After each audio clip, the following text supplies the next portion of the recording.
in the so-called extrajudicial killings or alleged state-sanctioned killings continue in the Philippines. The author of a law which applies our violations further stressed that governments ought not to be preying on a vulnerable population and that these continued actions may undermine the mutual goals of Philippine-U.S. relationships, which uphold liberal democratic ideals and the law. In this connection, we would like to stress that the fundamental relationship between the U.S. and the Philippines remains unchanged by aberrations due to political perspective and opinions. We continue to surge forward even as we attempt a deeper understanding of each other's methods. We respect the opinion of others, but we also give ourselves the permission to chart our own course and fulfill our destiny on our own terms.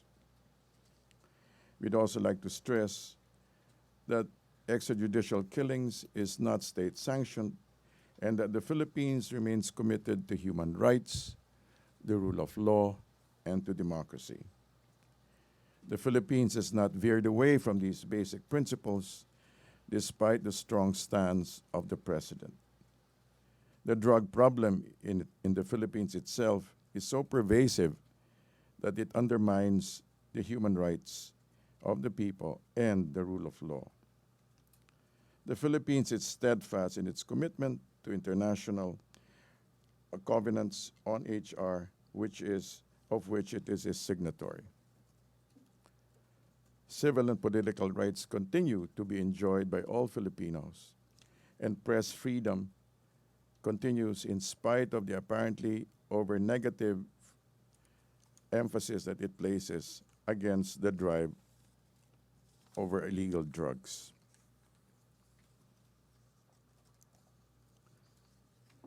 Also, regarding the matter of the Bilibid riot, it is best for us to wait for the investigations to be finished. Regarding the House Justice Chair being cool to showing certain videotapes, it is fair to say that the President will not meddle in the affairs of the Congress. It is not his territory. On the lighter side, President Duterte is off to Vietnam for a 2-day visit, and he eyes cooperation with Vietnam in the zero and war on drugs. This is part of the President's foreign policy of seeking open alliances with neighboring countries and pursuing amity among all nations. The 2-day working visit is seen to cement relationships with Vietnam, and the President is confident the relationship between the two countries will become even stronger, pursue that it has to be with mutual respect, closer cooperation, and deeper understanding. This is part of the shift of the President's foreign policy, where he seeks not just exclusive relationships, but a more inclusive relationship with neighboring countries.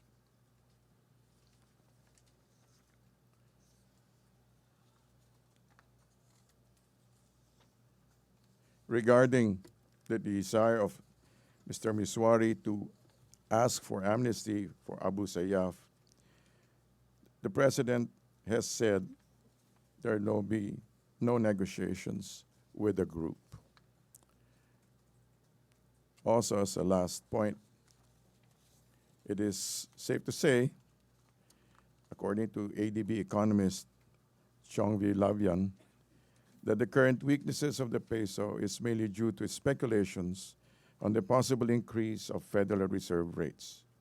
And as Budget Secretary mentioned, Ben Jokno said, part of this supposed outflow is due to profit-taking by other investors.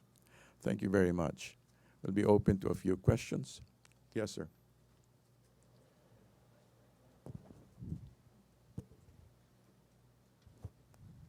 Sir, good morning.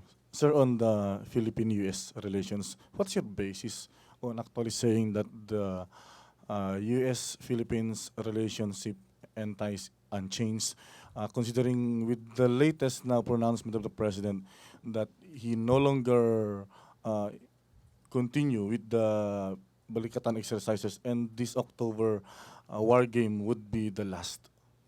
Okay. There are the government runs, of course, on certain treaties and pacts, which the President has said during his inaugural speech that he will honor and we will honor. However, there are also certain modifications in the relationship. And so the relationship remains solid according to the agreements, but also there will be other activities that will be more open to other nations too. But isn't that stopping the joint military exercises within our territory is dishonoring actually the Mutual Defense Treaty, which provides that provision for that exercise? Okay. Basically, this is the position of the President, and this is the way he has presented it. However, these things will only be completed when the proper actions have been taken. In other words, this declares the President is making statements regarding his intentions about being more inclusive. Sir, last point. Aren't we concerned that a possible sanction, especially on the economic side, U.S. would impose on that, especially on holding or freezing on the investment for the EU, considering U.S. remains to be the largest trading partner of the country? We understand that. And as you have seen, the President is also strengthening his relationships with neighboring countries, and this is part of being more inclusive in our economic relationships. Thank you, sir. Thank you. Next Yes, question. Ms. Kalalang. Ina Andolong of CNN Andolong. Philippines. Hindi ako yun, sir. Apologies. Apologies. Sir, you mentioned something about taking the proper actions. Regarding? For the last joint exercises with the U.S. Okay. Correct me if I'm wrong, sir, but with respect to the Balikatan exercises, Okay. this is an annual event, Yes. and it could be ended, I believe, if both parties agree to it. Right, Does yeah. this mean that, when will the administration start talking to the U.S. about this? And are we certain that this year's or 2017 po ba yung magiging huli? There are no definite dates, no definite timeline, but it's part of the President's intention. Okay, so there's actually no timeline set as of now. Thank you. Sir, apart from the Balikatan, I understand there are also separate joint exercises Okay. with the different AFP units. Yun din po ba? Will that be covered by what the President said yesterday? I suppose it is an inclusive statement, that just sets the general tone and general direction that he wants our foreign policy to take. Thank you. Okay, next question. Any more questions? Yes. Okay, yes.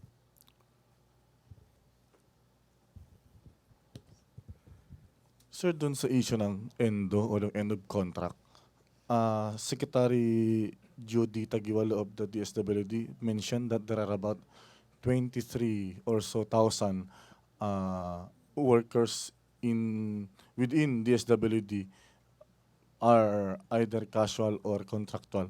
So do we intend to start within our own house to end ENDO?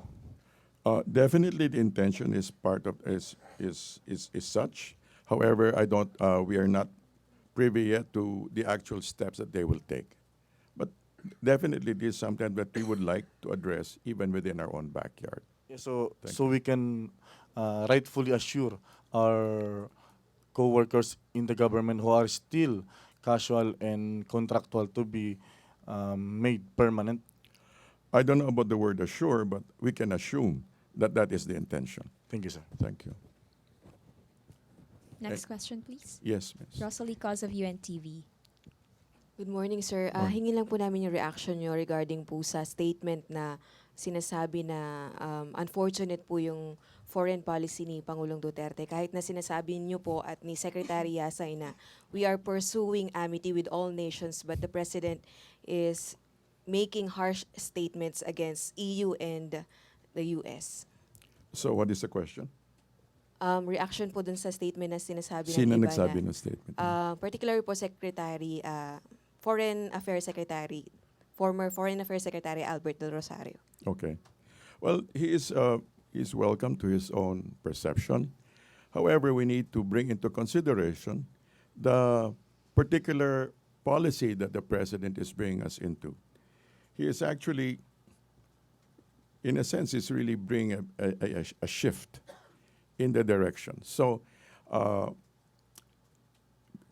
given that there is a shift that's happening, so it is not unfortunate, but it is part of a process, difficult as it may be, but it is part of a process which the president sees is setting our own independent chart, our own independent course. So, in the light of that, it is not unfortunate. It may be difficult and it may be challenging, but definitely the president sees it as something that will actually add to our well-being and prosperity as a nation. So, yun po yung way ng President na sabihin, magbigay ng mga harsh statements against po sa US. Siguro, we need to see, you're seeing the style, but you need to see the substance behind the style. As the president says again and again and said earlier, look behind my words and see the actual situation of the people and the nation. So beyond the style, which is what you term as harsh, is the substance, which is to set the direction of an independent and free Philippines.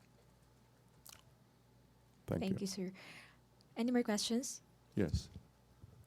Mr. Henry Uri of DZRH. Secretary, on the Balikatan exercise, if sooner or later we're going to end up that Balikatan exercise, does this mean that our government is now opening our door for possible joint military exercises with Russia and China?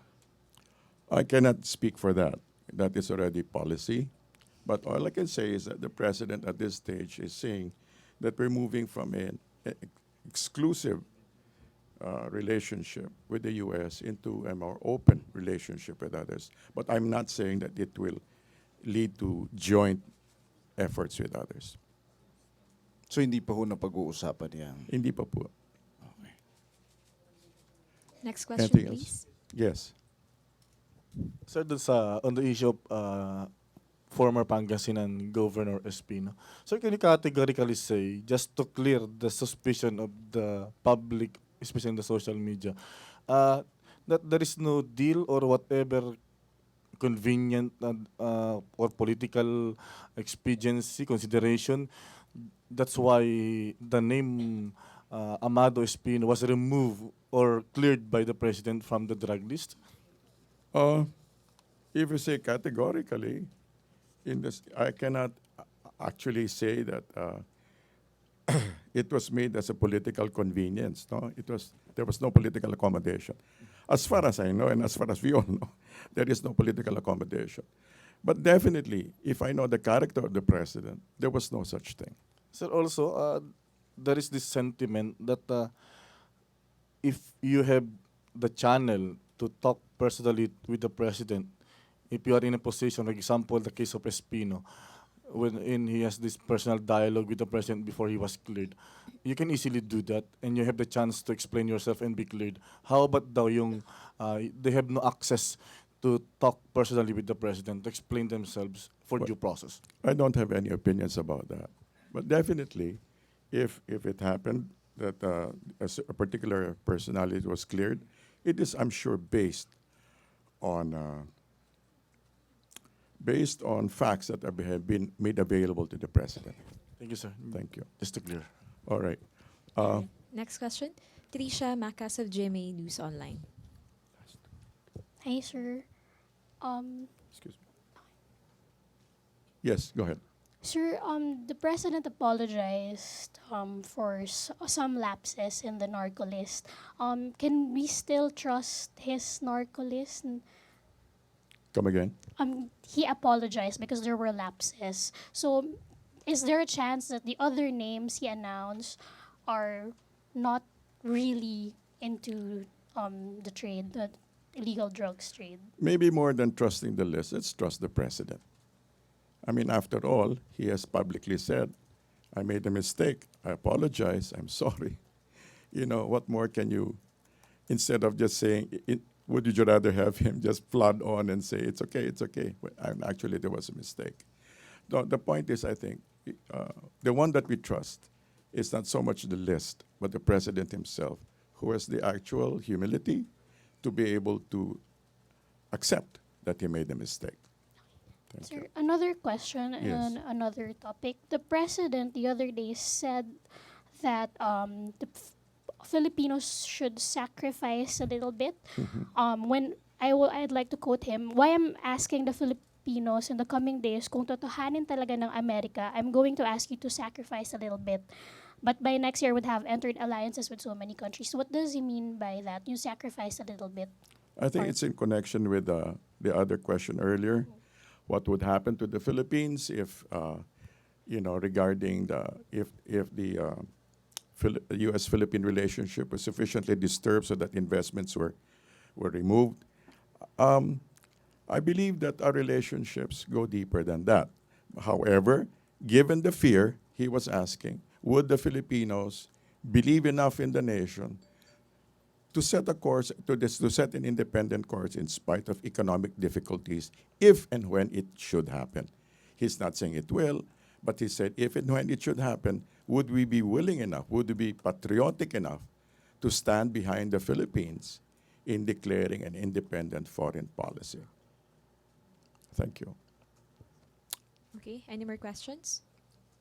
Ina Andalong of CNN Philippines. Sir, just to press a little on the lapses in the drug matrix. Okay. That drug matrix landed on the president's table. Yes. What makes us certain that the lists of drug suspects, let's say with the police officials, are credible as well? Because as we know, I mean, doesn't this issue maybe prompt police authorities to be extra careful in going after drug suspects in their own lists?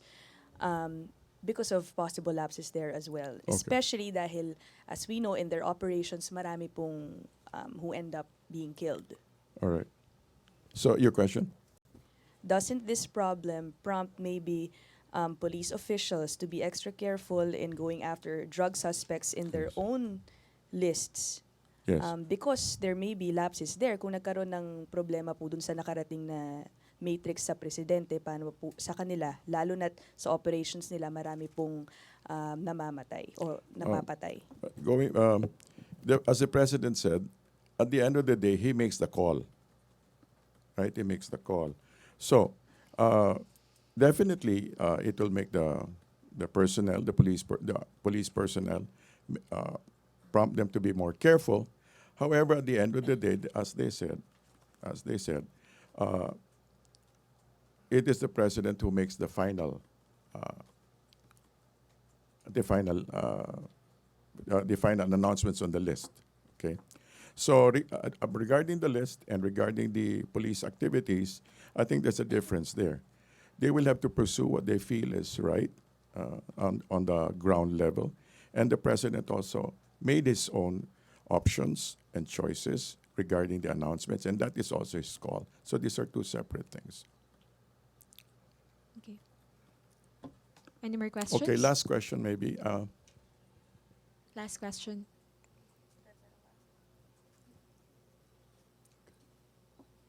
Any more questions? Yes. Benji Liwanag of DZBB. Sir, yung IRR, Implementing Rules and Regulation of the Centenarian Act, was already signed by the President. Now, sir, do we have enough funds to support yung mga ibibigay na pera dun sa mga If you were here centenarian? the other day during the briefing, I think Secretary Diokno said, yes, we will find funds for that.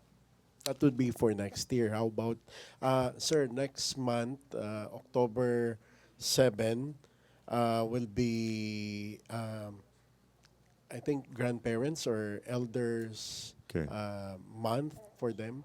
Mahahabol ho ba ng government ito? I cannot speak for that, but definitely Secretary Diokno said that they will find funds. I don't know exactly when it will begin, but they will find funds for that. Thank you very much, sir. Thank you very much. Good morning. Thank you very much, Presidential Spokesperson Ernesto Abella. Okay, thank you. Thank you, sir. That concludes our press briefing.